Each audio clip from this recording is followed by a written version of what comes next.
The dangers of cybercrime have been there for many years, while the pandemic may have reduced the threat of physical crime. Good morning, you are watching The Breakfast News, where we get you the biggest news stories across the world. And these are our headlines. With the COVID-19 being front and center, an international body is warning some organizations that they have become bigger targets for ransomware. Cybercriminals are stealing information and refusing to give it up unless they get paid.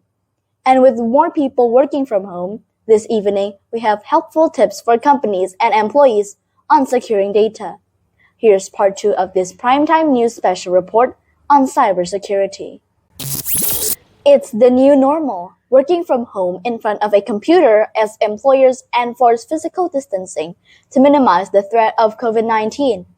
While that may be good, it amplifies another problem.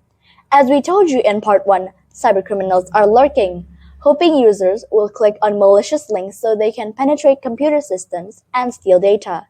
In 2016, Jamaica lost over $12 billion due to cybercrimes. But the cybercrime don't work like that. Cybercrime is that your information is important to you. So if you click on this link, ransomware for example, and you can't get access to your information, you might pay me for it. Leading to messages like these from hackers. Last year in 2019, we have had a single report of a ransomware.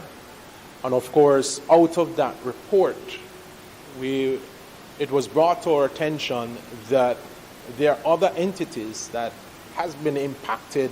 Deputy Superintendent Juara Williams is from the Police Cybercrime Division. Maybe 1 or 2 calls for this year to say that, hey, just recently we have had a certain email provider where persons are saying that, hey, I got a phishing email, a suspicious email saying that, listen, we have access to your email, we know your password, we know certain sensitive information about you, you need to pay over X amount of money in Bitcoins, and if that is not done, then we will put your information. DSP Williams believes some companies are not reporting ransomware and other cybercrimes to the police, choosing instead to protect their reputations and use information technology, the IT experts, to fix the problem. Now, with the COVID-19 pandemic, organizations that help fight the coronavirus must be extra vigilant. That's because they are targets of ransomware attacks, according to the International Criminal Police Organization, Interpol. Hospitals and medical services are being held hostage, digitally being prevented from accessing files and systems. Key organizations working on the COVID-19 response are equally at risk.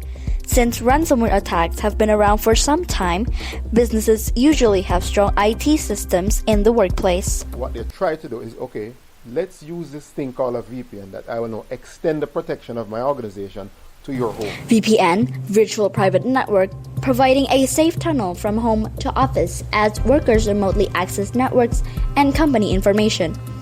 CEO of T-Tech Christopher Record has some other tips for those working from home.